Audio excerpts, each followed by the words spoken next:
everybody, welcome back to the FM24 Youth Academy Challenge with Folkestone and Victor, and we are at the start of season 26, and I say the start, I mean we're halfway through the year because it's the 1st of December in game, but we are starting to get through these seasons much quicker. If you haven't seen the last episode, go and check it because, spoiler alert, we're Premier League champions. It is full focus on European football now. Let's go and see how we're getting on. Yes, hello everybody, welcome back to The Save and fellow managers. Before we look at the league table on the 1st of December in the year 2049, I want to give you a chance to ask me some questions. Any questions you've got about a Youth Academy Challenge, this save in particular, other saves I'm doing, my life, Singapore, anything. Get them in down below and I'll answer every single question you put in there. And if not, just say hello if you haven't got a question. Anyway, diving into the game, we find ourselves second in the table behind Chelsea. 3 points off Chelsea. We've lost one game. They have not lost yet. They're very, very good this year. Most of the reason is because they have Iker Aguirre up front, who is just unstoppable. He has a value of 230 million as a minimum value to 253, and yeah, I mean look at how good he is. I mean, he has acceleration 18, off the ball 17, finishing 18, technique 18. They are the 4 standout attributes you need as an advanced forward, and he has them all in abundance. And then to back it up, he has anticipation 16, composure 16, decision 17. What else has he got in here? First touch 17, dribbling 15, stamina 17, pace 15. He is short. Well, he's not short. He's 5'10". That's not short, but he can't jump. Jumping reach 4, but he is unbelievable. He is absolutely unbelievable. He's leading the goal scoring charts with 12 this year. Massimo Engelfield is joint in second. The man that ages but is ageless, Massimo Engelfield, is up there with 9. He's playing very well, very well indeed. We've actually only lost 2 games all season. If we go and have a look at the schedule, I just had a weird hiccup there, which was happening whilst I was talking. So yeah, if we look at the season, pre-season was okay. I tried a few things, rotated a few things. Lucas Hull, I want to say that's his first name. Yeah, Lucas Hull had his testimonial 31. We have youth players that are now 31 years old, which is absolutely unreal, isn't it, when you think about it? But yeah, he's had his testimonial, which was a 3-1 loss to Roma. But we did, just focusing on that game, we did actually, I'm just going to load it up in the background, we did have some very old players coming back for the testimonial, which was lovely to see, absolutely lovely to see. I mean, don't get me wrong, we booted Roma around the pitch as well. We got 2 of their players injured and got 4 players booked. But if we look at the starting lineup, which I'm just going to have to zoom into the bottom left, we had Christian Shuaibu up front. He came back for the game. We had Haynes in goal, which was good to see. We had Cross at centre-back, and Hessenthaler and Besant both came back for the game. But Christian Shuaibu came back. Still playing for Enugu Rangers FC. I assume we bought him his flights from Nigeria back to England, or to Italy, actually. No, it was in Folkestone. It was in Italy. Yeah, it was in England. It was in Folkestone. But he's still got it as a target forward. Good strength, good jumping reach, really good mental attributes, and can finish, great passing, good technique. Like, I don't think he would look too out of place in our squad now. I'm not saying he'd get a lot of football, but as a different option off the bench, I still think he could have done it. But obviously got a little bit annoyed with the lack of first team football and moved on to the next step of his career. We sold him to Wigan, where he didn't really play, went out on loan to Australia, and then moved back to Nigeria and absolutely loved it, scoring loads of goals out in Nigeria, it looks like. So it was very good to see those sorts of people like come back into the save that we haven't thought of for a while and haven't really looked at. But yeah, Christian Shuaibu was it was good to see these sort of people back in, and it was good fun. And Hessenthaler and Besant both got booked, so at least they came back with full-bloodedness. We lost the Community Shield on penalties, so I'm not counting that as a loss. To Man United, they beat us 3 on penalties after a 3-3 draw. Kadoku scored in the 98th minute to take it to penalties.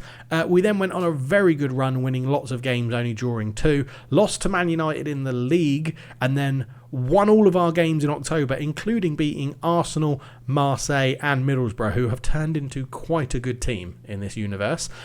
We lost to Bayern Munich in the Champions League, but won all of our remaining games in the rest of November as well. So we actually are playing good football. We're scoring a lot of goals. We're probably conceding a few too many that I'd like to maybe look at, see how we change that. But other than losing to Bayern Munich, which I think you sort of expect, right? You need a bit of luck in the Champions League, and I'd rather have that luck in the latter stages rather than against Bayern Munich at home in the group stage, where in the league phase where it doesn't really matter.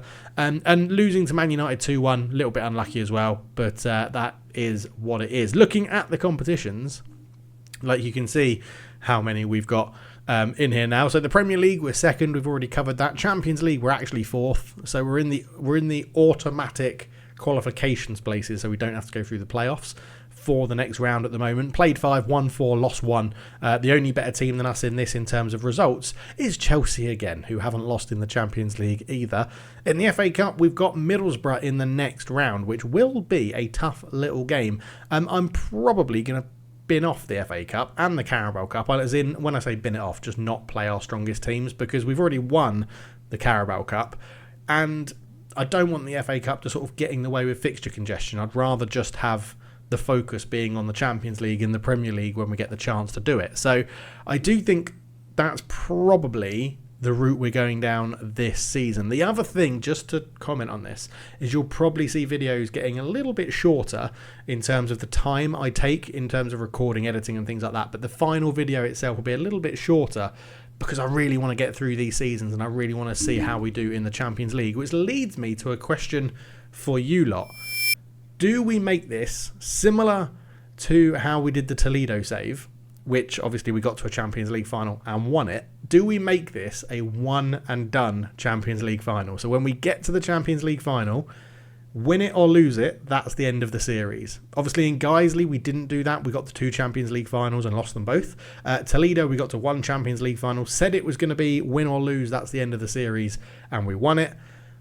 What do we do with this save? Do we feel like it's the complete epitome of the save is to get to the Champions League final? Win or lose, we've gone out with a bang and we've got to that position? Or if we lose it, do we keep going and hopefully win it before FM26 comes out? If it comes out, it's coming out. Let me know your thoughts down below on that one. So diving into the squad, we've got a couple of players that have been called up from the youth team for this season. At the moment, Lima is being called up from the youth team. Not because he's good or he's got great potential, because Anthony Haynes is injured. So the backup goalkeeper, Joe Jones, is our starting goalkeeper, and Lima is now back. He's into the first team for the first time in his career. But more appropriate players to look at would be the likes of Darren Grimshaw. Now we're giving Darren Grimshaw a bit of a run in the team this year. He's only made 3 appearances, I'm going to say, in the Premier League. Yeah, 3 appearances in the Premier League with a 6.75. Made 7 for us last year, so he's getting another go at sort of being a backup centre-back for us, a bit of a rotation option. Obviously, the most glaring standout is that he can't really jump, but he has quite a lot of good attributes everywhere else which is needed, and lots of improvement happening as well over the training period. You can see lots of arrows going up, which is absolutely lovely. Does have a little bit of an issue with injuries, even though it's not listed as a con up here. His biggest con is determination, which obviously is something that normally really puts me off a player, but he does have good potential to be a Premier League standard player. He is improving a lot and he's not playing badly either. So yeah, Darren Grimshaw is in amongst the team as well. Jacob Addison is a name you may be familiar with. He's 21. He's been around the club for a while. Only made 1 appearance last year. Scored a goal in that appearance. He's made 1 this year, and we're looking at, again, using him as an option when we need to in the cups and off the bench and support in the wing sort of positions, which we, touch wood, we haven't needed that much this year because injuries haven't been too bad in terms of the first 11. Other people that we've called up, I mean, MGH is still here. He's getting more game time this year. That's really about it. Darren Grimshaw is probably the only one. We have listed Holick for loan, as well as Stephen Denton for loan as well, but no takers for them at the moment. But generally, the squad is pretty good. I mean, we do have very good youngsters in the under 18s. Well, Connor Cahill got a lot of attention from you guys in the youth academy intake, and we're going to give him a season in the under 18s then put him up to the under-21s, and by that time he'll probably be ready to come to the first team for training and a few games here and there, being available for the under-21s.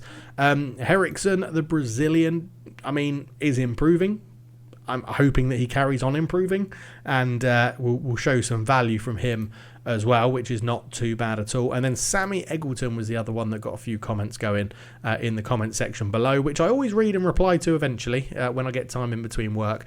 Looks really good as a sort of standout passer of the ball. Looks very, very good. Is a little bit injury prone, which we're going to try and keep an eye on. Has had 2 injuries since he's come through the intake last year, which is a bit of a problem. But I think he's got a chance to really develop into something. I think they're all just a bit too young to come to the first team just yet. And then in the under-21s, you can see who's been making the most appearances down here in the under-21s. We've got 20 for David Thomas, who's actually looking pretty good. Had a couple of bids on him in the summer, but we turned them down. Again, low determination, but we are trying to get that up through mentoring and stuff. But good consistency, training well. Arrows are going down at the moment, but that's not too bad, to be honest. And then Grimshaw is still playing for the under-21, so he's getting a lot of game time down there as well. Best rating, though, is 7.34 for Ross Kerr, right midfield, who I don't think is too far away from a first-team spot. He is injury-prone and lacks consistency, which isn't ideal. But I've got a thought that we could potentially call him up, and that would free Ruffles to go up front, where we know he can play and score goals, and Ross Kerr then sits on that right wing spot. So let me know your thoughts about that. It could be a bit premature because he's got a lot of mental improvements that are needed, but he has huge potential as well, and he is now 19, so I think some first team football could be good for him, and he's proving it in this junior team that he can do it. Behind him is Connor Kelly on the other wing, sometimes playing up front. Really good physically. Crossing, dribbling, first touch, all standout attributes for him down there as well. Doesn't have quite as good potential, so we'll have to keep an eye on him. But yeah, another one that's playing very well for the youth team. They're backed up by Bradley Morris, the striker. Just scores goals in the under-21s. Just has a really good ability to score goals. Not much pace or acceleration, a little bit of jumping reach and balance. Finishing isn't the greatest, but off the ball 12 I think is what's massively helping him out in the under-21s. I don't think he's going to break into the first team anytime soon. And then we have João Marquez at the back, who's another one who's performing very well in the under-21s. And I would go as far to say it's because he's got jumping reach 17, and that is it. Because he's not brilliant other stuff he does. He's got decent tackling, decent heading for his age, decent positioning. 18, hoping he carries on improving, but that jumping reach is doing a lot of heavy lifting, I think. Into the first team squad, and a little few updates around here. Zan Jipeng is nailed on as our starting right back. Danny Taylor hasn't quite cottoned on to that yet, that Zan Jipeng's overtaken him, so he's not unhappy yet. We haven't been being caught out too much at the back post from headed goals, but we have been conceding more of them than when we had Danny Taylor there. So there's not a huge increase in them, but there definitely is an increase in them already. He's 17 and he's already at the standard to play in the Championship. So still developing, still playing well, as you can see. So he's racking up more appearances as the season goes on, and doing pretty well. 7.1 goals, 1 assists, 1. Really not too bad. He made a lot of appearances last year as well. Most of those were as substitutes, but this time he is now starting a lot more games. 7 starts and 12 subs. And if we look at Danny Taylor, who's made 15 starts and 6 subs, there's been this sort of crossover point now where we started with Danny Taylor and now Zan Jipeng sort of coming in to do it. Danny Taylor's still improving. He's only 25. He's a good player. So I do want to keep him happy and keep him around. I don't want to lose him. I think those two at right back are very, very good options. In terms of left back, we're giving Matteo Falcone a lot more game time this season. He is, when we want an attacking wing, more attacking fullback, I should say, we're playing him. And generally against a few of the weaker teams. 4 starts. Again, he's coming in a bit more towards the end of this period that we're just reviewing. 6.68 isn't great. But you can see, 4 in the league, 1 in the cup, 2 in Europe. So he is getting some more appearances in there as well. But yeah, we're sort of making it happen. And I think he's got an easier route into taking over that position purely because Lucas Hole isn't the greatest. Like, very consistent, which is good. Loves big matches, which is good. But just isn't the best player. And I think it's quite damning of sort of both of them, that our best left back, when you judge it by the club, who's here, attributes, ratings, star ratings, however you want to look at it, Shane Gannon is described as our best left back, which, given that he's got crossing 5 and doesn't really have an attacking bone in his body, I don't like that idea. So Shane Gannon stays in the middle of the park for now. Jordy Hewson having a superb season for us in central midfield. He really reminds me of like when Ben Rees first came on the scene. Really good mentally. Physically, he's looking okay as well. And technically, he can mark and he can tackle. So he does a great job in central midfield for us. Really enjoying it. Like you can see here, he's got 7.03 this year, 7.11 last year. I think hopefully it's not blocked by my face, but down in the centre you can even see like averaging a 7 in the Champions League, 7.03 in the Premier League, 7.35 in the Carabao Cup. He got a 7.2 in the Community Shield. So yeah, just a really good player. He is now listed as a wonder kid at 20 years old. So developed very, very well for us in there. The other players we don't really need to touch on. I think Gardner's really good. You know that. Anthony Haynes is really good. He didn't have any bids on him. Has signed a brand new contract with the club, which is good. Ruffles, Joseph, Cuedo and Englefield, all absolutely superb at the top end of the pitch. We don't really need to be worrying about them.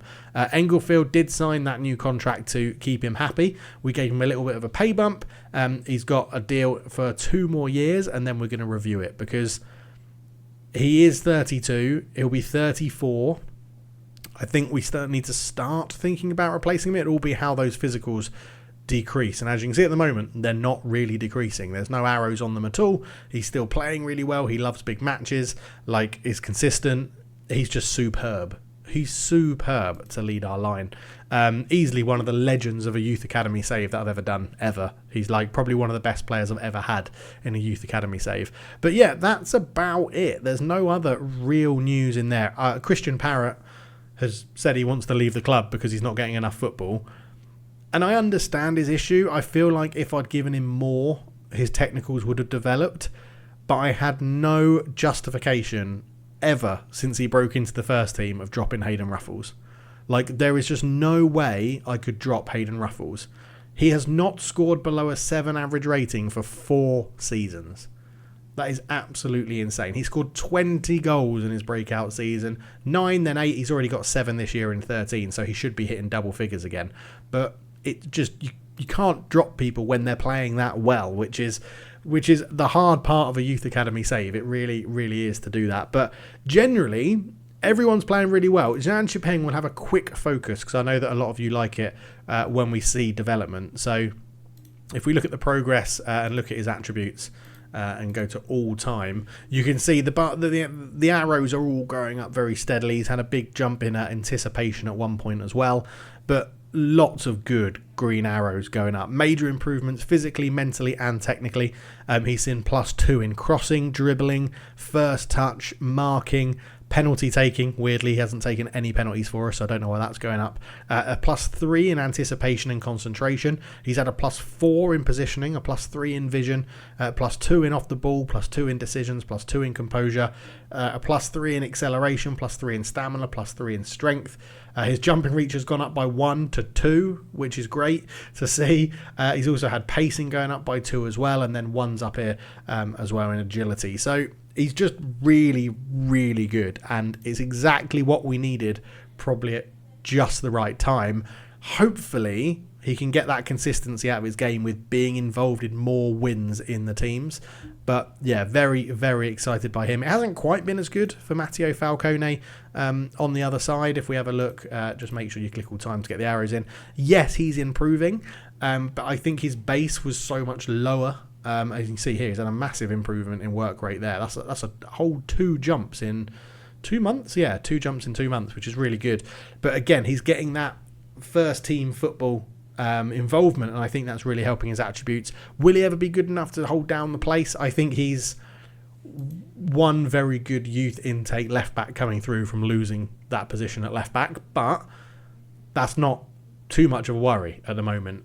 Now, we did have, obviously, in the under-18s, Connor Cahill did come through as a left-back. He's 100% a centre-back, isn't he? He's 100% a centre-back. He can tackle. He's got decent heading. Yes, he can cross, but that jumping reach is unbelievable. His acceleration and pace is a little bit too low for what we want at left-back. So we are dedicating training him as a centre-back. And I reckon by the time he's 18, he's probably going to be ready to step up to replace Raphael Gardner or Shane Gannon, but probably Raphael Gardner, or, because Raphael Gardner's 28, that's the only reason I said that, or it would allow us to very, very, very positively go to a 3 at the back system, or play Shane Gannon at left back as an inverted fullback. So it's going. We're getting forward. We're thinking about options, about what we can do. We're seeing how it goes, and at the moment, we're in a good position this season. As I said, going back to the cup competitions. Where am I going there? Yeah, we're probably going to bin off the FA Cup and the Carabao Cup. And if the Premier League goes into a little bit of a spiral, I think as long as we're top 4, which we have the talent to do, so that we get into the Champions League every year, it is full focus for the Champions League. And hopefully that's been a good little update for you at the beginning of this season. And we can come back for Youth Intake Day in March, where hopefully we're still going in the latter stages of the Champions League. As I said at the beginning, get all your questions in down below about anything you want to know. If it's too personal, I'll just write that's too personal. But anything you want to know, get them in and I will answer those questions below. But thank you so much for watching. This series wouldn't exist if you guys didn't watch, comment, like, and all that good stuff. So please keep it up, not just for me, but for the YouTube algorithm as well. And I'll see you in the next one. Cheers.